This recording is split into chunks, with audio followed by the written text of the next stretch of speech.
Priyadrshi. Oh my God, I really find an energetic, exhilarated and excited crowd. So for now, can everybody raise your hand?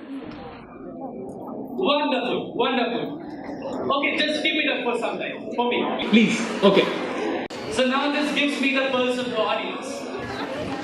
Anyways, I think Krishna and Maitri has shared the fact that we are going to talk more about the career. So let's bring it directly up to you. How many of you know what you want to do in your life? And how many of you are really going to love what you are going to do in your life? Brilliant, brilliant.